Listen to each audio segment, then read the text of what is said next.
Okay, Google, can you play me some music?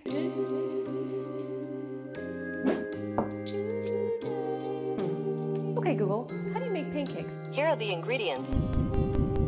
Okay, Google, where can I find flour? I found a few places within 750 meters.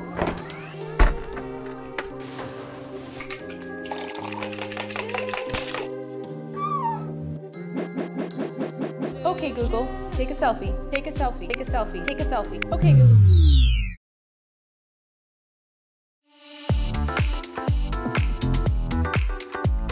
There are definitely some conflicted things coming out there, especially with respect to AI or artificial intelligence and what that means for us as human beings and our existence.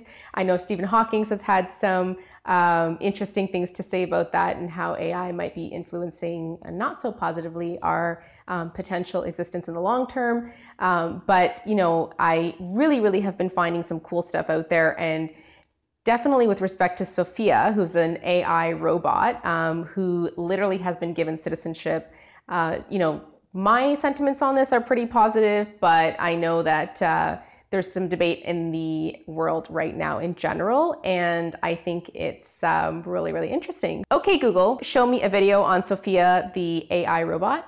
I'm already very interested in design, technology, and the environment.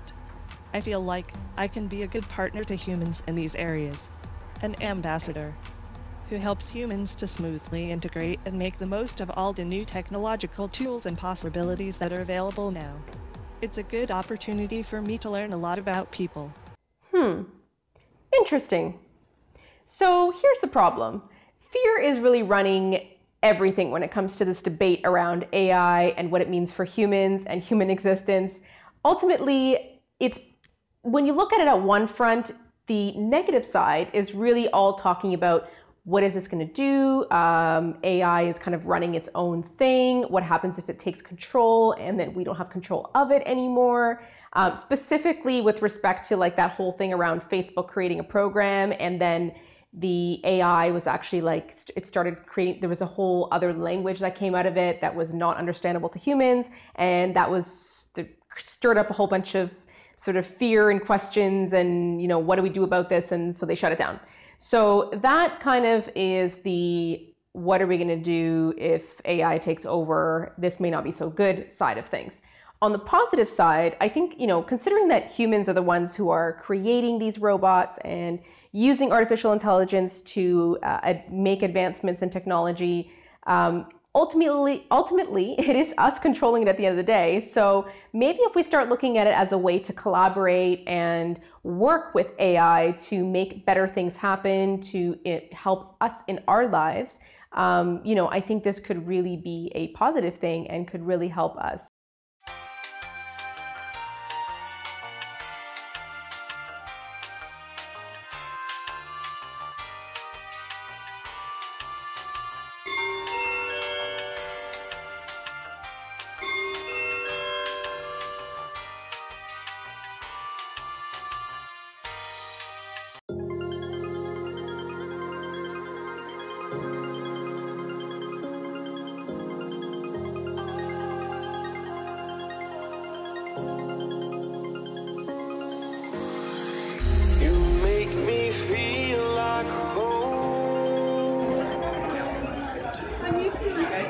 So I'm at this holiday event, which is really cool, at this fine gourmet grocery store.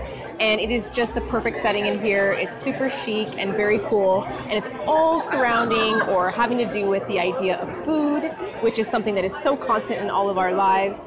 And I've just been finding out some really cool stuff out there. I'm always looking for new recipes, new ways of doing things. Something that I came across the other day that is so exciting and so new in terms of just like the perspective and how you look at it and what things actually mean to you is this TV show in Japan that actually does tests on people in terms, like they basically replicate real life things like shoes or tables or books, and they make them into cakes or candy, and you basically have to bite it and decide whether or not it's actually going to go through your teeth like it's like some sort of a cake, or whether or not it's going to be that actual thing that you don't want it to be, like an actual book or table. So anyway, long story short, I just think that that's really speaking to sort of creative and new ways of doing things, challenging your mind to see things differently, be in a position where it's not sure what's going to come next. And I think that that's a very cool way to do something. I think we're so routine in our lives. Food obviously being something that we do and eat and like it's just part of our day. But I think this is a really cool way to not only create some excitement in our lives, but just kind of give us some new perspective on how we should be looking at things. Guarding your faith with the palm of your hands. I know, yeah, I know. I think that I've always been a design, art, beauty making person. You know, you kind of know who you are as a young person, and that's what I am.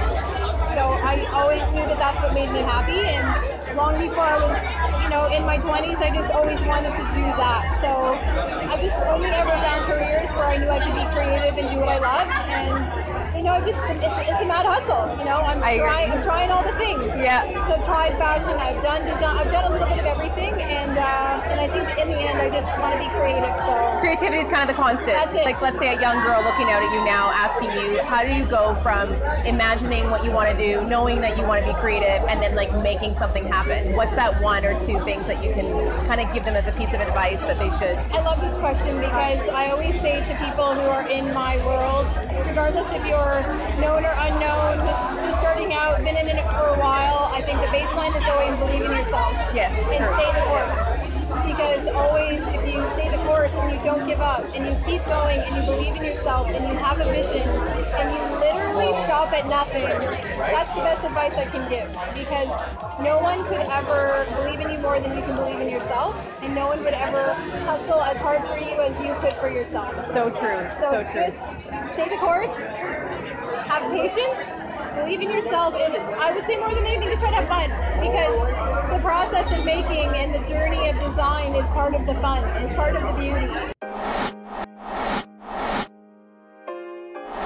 Sometimes seeing things from a new perspective or looking at things in almost the right way might mean actually going out to kids and just seeing what they think about things. I feel like we always get so cluttered and we have so many things going on in our minds as adults that sometimes it means just hearing what a kid's opinion is on something and realizing that it might just be the most just thing.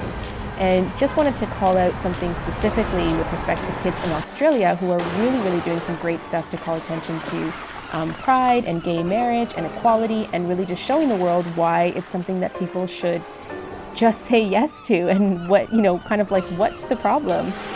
So, you know, definitely really think that that's an incredible thing, and I'm so excited to see kind of what else kids, kind of great things kids are going to push out there in the next, in the future.